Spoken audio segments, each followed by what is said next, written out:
Luís Filipe Camilo, vamos ao que interessa, aquela nossa conversa e vamos conversar que acontece e que desperta a atenção de todo o mundo. Luís, diz uma coisa, qual é a percepção que existe sobre o estado de ética e integridade em Angola? Okay, é uma boa questão para começar aqui a nossa conversa. Eu diria que a percepção é que nos últimos anos a evolução tem sido positiva relativamente a essa percepção que existe sobre a ética e integridade em Angola. Se olharmos para o índice de percepção de corrupção, que foi recentemente publicado no início deste ano, verificamos que Angola acabou por decrescer um ponto, mas se olharmos para a África subsaariana, verificamos que é a zona ou a região do mundo que tem menor média de pontuação em todo o mundo, com 33 pontos, que acaba por ser os pontos que Angola teve no ano passado. Este ano teve 32, mas se olharmos para a evolução de Angola desde 2015, temos que reconhecer que Angola foi o país da região da África subsaariana que sofreu a evolução mais positiva neste período. Se olharmos, e seria se calhar uma pergunta que o Jorge me iria colocar, porquê, não é? Eu acho que depende um bocadinho também daquilo que foram as medidas, os investimentos que foram feitos em matérias de anticorrupção, em transparência, em ética e integridade nos últimos anos no país. Posso destacar aqui a Estratégia Nacional de Prevenção e Repressão da Corrupção. Posso também destacar, por exemplo, a Iniciativa de Transparência para as Indústrias Extrativas em Angola. Então quer dizer que temos melhorado? Sim, a percepção que existe é que sim, temos melhorado. Angola tinha menos de metade da pontuação do que tem hoje nesse índice. E esse índice é um barómetro muito, muito interessante e é utilizado por todas as empresas, pelas empresas multinacionais em todo o mundo, para também aferir o risco de se relacionar com certas entidades de acordo com a pontuação do país que cada entidade tem nessa avaliação. E, portanto, é um caminho que está a ser feito por Angola e que espero que continue a melhorar. Luís, falou em instantes de iniciativa de transparência para indústrias extrativas. Queres explicar o que é isso? Claro que sim. A iniciativa de transparência para as indústrias extrativas é uma iniciativa que Angola aderiu voluntariamente há cerca de 3 anos. É uma iniciativa que visa promover a transparência nas indústrias extrativas através da divulgação pública de dados relacionados com aquilo que são os pagamentos e os recebimentos que as entidades e o Estado têm entre si. Também aquilo que são dados associados ao enquadramento fiscal, jurídico dessas indústrias. Quando falamos de indústrias extrativas, obviamente estamos a falar daquilo que é o setor petrolífero, que tem o impacto que tem no nosso país, não é? E também, obviamente, o setor mineiro, em particular os diamantes. Tem também traz-nos também alguns dados sobre aquilo que é a produção, a exploração, aquilo que são os investimentos em projetos sociais no país, associados a essas mesmas indústrias. Olhando também para a forma como essas informações são divulgadas, elas seguem um padrão internacional de relato.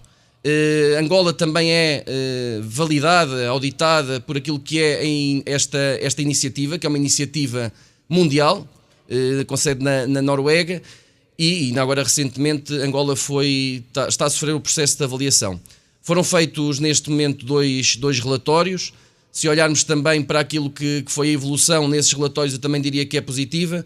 Contudo, ainda existe uma barreira legal significativa que está associada àquilo que é a confidencialidade do contribuinte em Angola.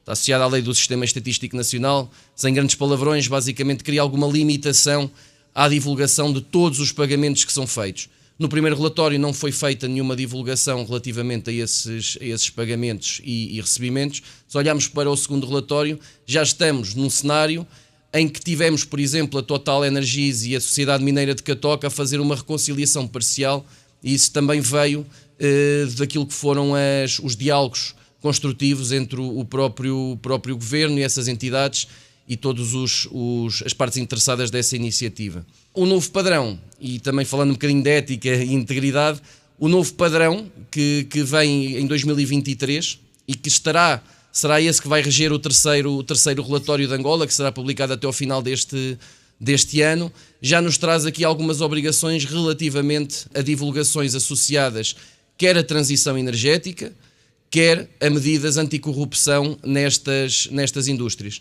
Por fim, também dizer que aquilo que tem sido o engajamento das entidades nesta iniciativa também foi algo que foi reconhecido internacionalmente pelo próprio EITI internacional. Luís, um tema recente, abordando um tema recente, a inclusão de Angola na lista cinzenta do Gafi. Pode explicar o impacto e as ações, o que é que se pode fazer para reverter essa situação?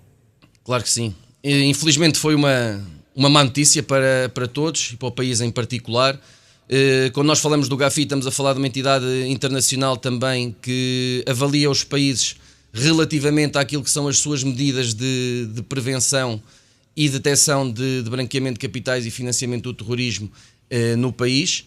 Olhando para a inclusão de Angola na lista cinzenta do Gafi, significa que Angola ainda manifesta recomendações relevantes que tem que endereçar muito, muito rapidamente e nos próximos tempos, sob pena de não conseguir sair dessa lista.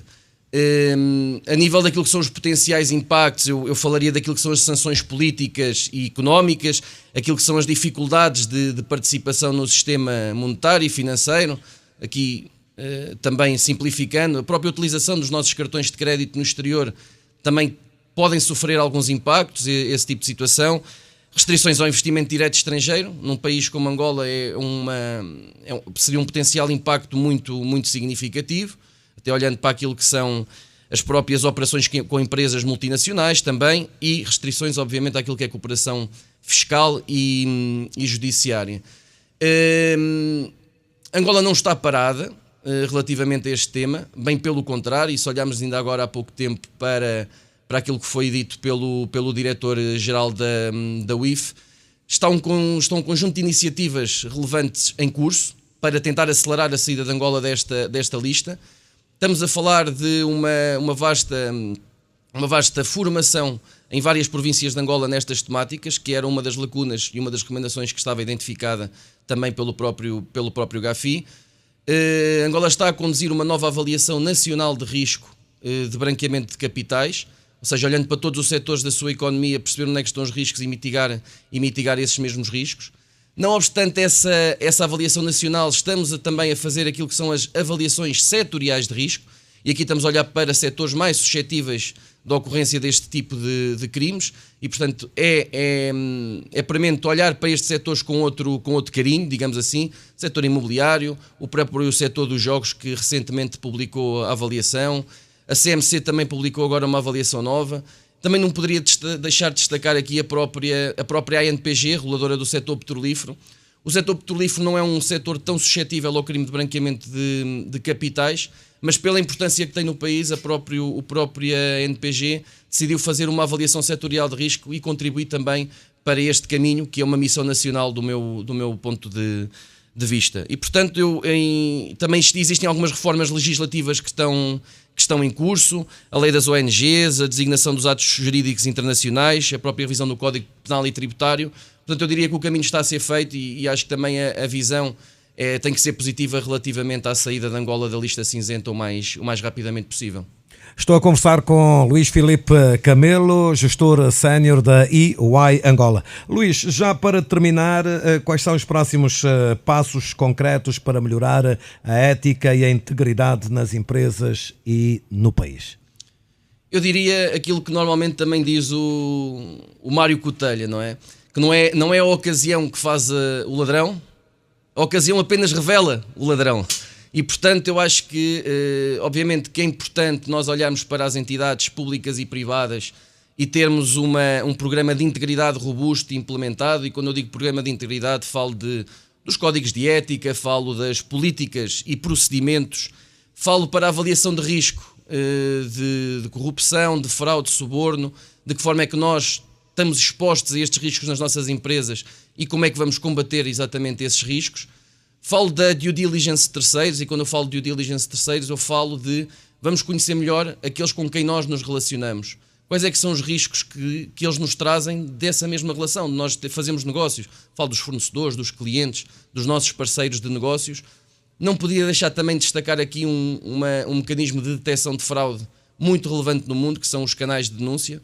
E se olharmos para aquilo que foi o Report to the Nations da Associação de Examinadores de Fraude Certificados, nós podemos dizer que o custo da fraude a nível mundial no ano passado foi de 3,1 bilhões de dólares em todo o mundo. Cerca de metade deste valor foi identificado através de canais de denúncia. Portanto, quando eu digo que este tipo de ferramentas é muito importante, é mesmo importante, porque detecta, ajuda-nos a combater este tipo de práticas nas nossas empresas. E depois, obviamente, que eu acho que é muito relevante, e é uma coisa também o GAFI olha muito, e o próprio Índice de Percepção de Corrupção, é para a parte das consequências. Ou seja, temos procedimentos de investigação implementados, mas também garantir que quando descobrimos que as situações ocorrem, existirem ações de mitigação dessas situações e consequências para quem perpetua esse tipo de atos. Dizer que eu acho que não é apenas legislando, não é apenas tendo estes programas que nós combatemos a corrupção. Eu acho que é um problema, ou seja, é algo mais do dia-a-dia e que está mais virado para aquilo que é o nosso comportamento individual. Insisto que se deve continuar também a investir na capacitação dos quadros em todas as empresas, não só os cargos mais júniores ou os operacionais, não. Vamos fazer capacitação, vamos investir na capacitação desde o CEO até os cargos mais júniores. Vamos promover culturas organizacionais éticas e íntegras, porque nós vamos chegar lá, a esse tipo de cultura, quando nós fizermos aquilo que está certo, mesmo quando ninguém está a ver. Luís Filipe Camelo, gestor sénior da EY Angola. Luís, muito obrigado. Obrigado, Jorge. E uma ótima sexta-feira para ti. Muito obrigado.